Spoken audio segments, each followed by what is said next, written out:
Today, we have a big announcement to share with you. That's right.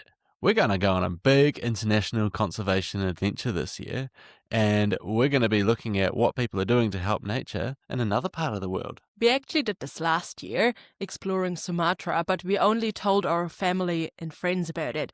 And this year, we're going to take all of you with us. Hello, kia ora. I'm Anna. And I'm Callum from Conservation Amplified. And you're listening to the People Helping Nature podcast. Our mission is to make conservation mainstream, one topic at a time. Welcome back.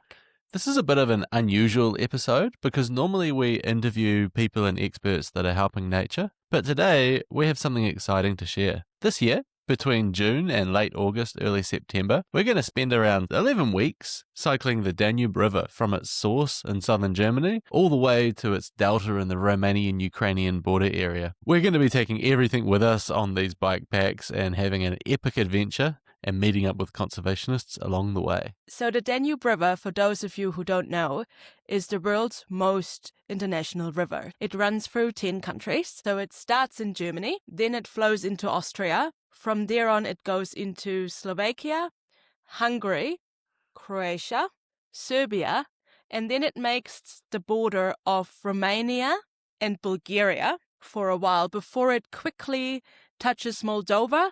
And then the delta going into the Black Sea, that's actually right between Ukraine and Romania again. So that's 10 countries it flows through, 2,800 kilometers, just a little bit more, and we'll be cycling all of that. Yep, all of it. So lucky for us, there is a cycle route called Eurovelo 6, and most of the Danube is actually along that cycleway. So hopefully it'll be straightforward, but I also know from our research that the signage isn't as good anymore the further east you go. So we're going to call this adventure Cycling for Conservation, and hopefully it's the first one of many. But I guess that leads us to the question, why, Anna, are we embarking on this crazy adventure? So for me, this is a big thing. I grew up in Germany, and the Danube actually starts in the region where I'm from. And I've got really fond childhood memories with two really good friends of mine, actually, as kids cycling along the river. And I've always wanted to finish the journey. And I've also always wanted to go to the Delta. The Danube Delta is one of the biggest natural spaces in Europe. Yeah, and so for me, I'm definitely a sucker for punishment. I love a good adventure, but also for those of you who've spent a bit of time around me, you'll know that I'm quite often dragged out to Anna's fieldwork and ideas for adventures. A lot of our travels come from Anna saying, let's go here, and I'm one to say, yes, let's do it. So last year, Anna said, let's cycle the length of the Danube River, or the Donau, as it's called in German. And I was like, okay, let's do it. And then as we started talking, we realized that there were some awesome conservation projects along the way. But I also see that when we talk about conservation, it's easy to get stuck in the weeds and find ourselves talking just to conservationists. And as much as I love our people, it's really easy to not think about the rest of the population. Our mission is to make conservation mainstream. That's why Conservation Amplified and the People Helping Nature podcast exists. And an adventure is something that we can all get on board. And so, yeah, I guess part of it is that we can hopefully reach a wider audience, but also it gives us all something to follow along with. Yes, and I'm actually super stoked that we're bringing this approach to the world, going to where I'm from first and then kind of traveling across Europe from there. And as already mentioned, Callum and I are doing these travels anyway. And last year, in hindsight, we really regretted not sharing our adventure in Sumatra with all of you guys. We visited some amazing conservation areas in Sumatra and then didn't tell the stories. And yeah, we should have, because it's inspiring what they get up to over there, especially the crowd we met in Kirinchi area. Now, if you've been listening for a while and you're wondering, are they just going to ditch New Zealand and stop talking about our local grassroots homegrown conservation? Well, no. We are committed to Aotearoa New Zealand. It is a place that we call home, and honestly, it warms our heart, the kind of stuff that happens in New Zealand. But We also see the value of being an international organisation for a number of reasons. One of them is that we can learn so much from what happens overseas. So we can really import learnings from other countries. I think we can share what we've learned from New Zealand as a conservation sector overseas as well. And hopefully that also means that people start listening cross-globe and learning what's going on in conservation around the globe, not just in their own backyard. Yeah, it'd be cool to bring some people from Europe to New Zealand and show them what we're doing via the interwebs. Totally. And bonus for all of you guys, you actually get to know Callum and I and who we are as people a little bit more as well. And we're no longer hiding our faces and only asking questions. Yeah, that's a bit scary, but I think it's time. I think so too. So that being said, what are you most excited about, Callum? Well, there's a number of things. I love adventure, and like when I'm on an adventure, whether that's a hike or travel overseas or locally, I get this feeling sometimes, and it's like, I don't know, it's like the fire in my soul. Like it sounds kind of woo-woo to say it, but that excitement, I'm excited for that feeling of getting up in the morning and being like, there's nowhere else I'd rather be than cycling this bike. So that's part of it. But the other part is learning. Look, it's thousands of years of history on the Danube River. People have been inhabiting the Danube for longer than we've had humans in New Zealand. So there's just so many different elements that we're going to learn about, and you're going to learn about it if you join us, that we wouldn't learn otherwise. But yeah, what do you reckon? I think for me, it's about reconnecting with home and nature in Germany. Like, I became a hardcore conservationist when I was already in New Zealand. So I always feel a little bit illiterate when I go back home or in Europe in general, as far as nature is concerned. So I guess that brings me to the same conclusion in Callum. It's all about learning. And for me, that just also has that really personal value of, this is actually the place that I grew up in.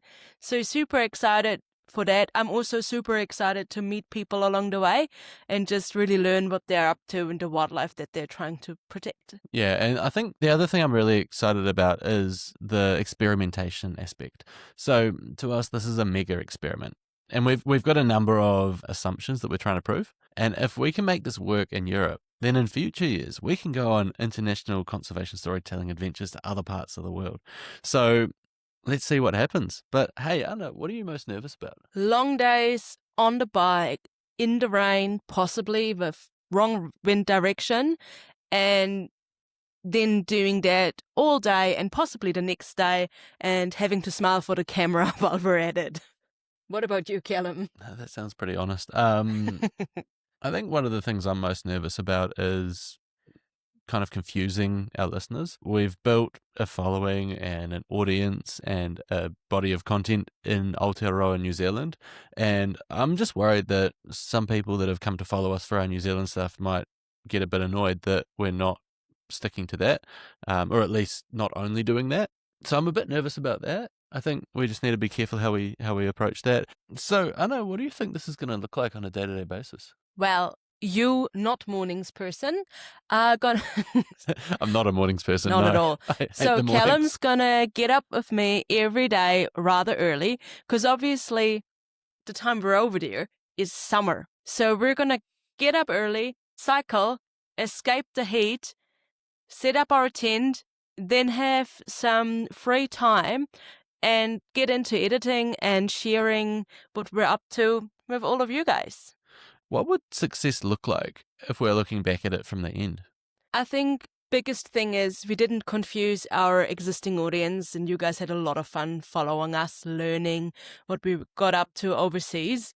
We promoted lots of amazing local conservation groups along the river and met a lot of amazing people that live along the river and want to help that. What do you think? Yeah, I think that's it. I'd like to think that when we get to the end, that the conservationists we've worked with really feel like they've got meaningful value and their story has been told in a genuine and authentic way that's reached lots of people. I'd like to think for us that maybe I can see my abs a little bit more. That'd be nice. But I think at the end of it for us, I'd like to feel like it's really clear that this is what we want, or that we get to the end of it and say, well, we tried it, it didn't work, but we know. I think either way, I'd like to have clarity. Totally. So we kind of already hinted at it, but who are we connecting with along the way? Yeah, so conservation groups, obviously part of it. Connecting with locals and the communities, that's going to be cool. We are going to be reaching out to media where possible. Cross your fingers. Hopefully we can get a few stories across the line, but either way we will be sharing it on social media and podcast. And of course, you. That's right, you, our listeners. So we're really hoping that all of you guys are keen for this adventure and join us while we ride along the river. So if you're keen to follow along, if you haven't already, follow us on social media and or YouTube and keep an eye out for our email newsletter. Yeah, so you can head to conservationamplified.org, and on all the pages there's a sign where you can put your email in, and then whenever we publish new content, you'll get it. And if you're listening and you have ideas or suggestions or questions, you can also just reach out. We'd love to hear from you. I mean, we're kind of figuring it out as we go and having fun along the way. So yeah, come along, be part of the journey. And have fun with us. Yeah. So thanks for listening. We will be going back to our normal programming of New Zealand-based content until early June. And then we're going to start switching into the Danube stuff. So if you look on social media, you'll see some of us preparing, but expect that the podcast will be our normal programming as usual until then. Totally. And I'm really excited because there's some amazing stories in there. Yeah. So until then, we'll catch you next time. Kia ora. Kia ora.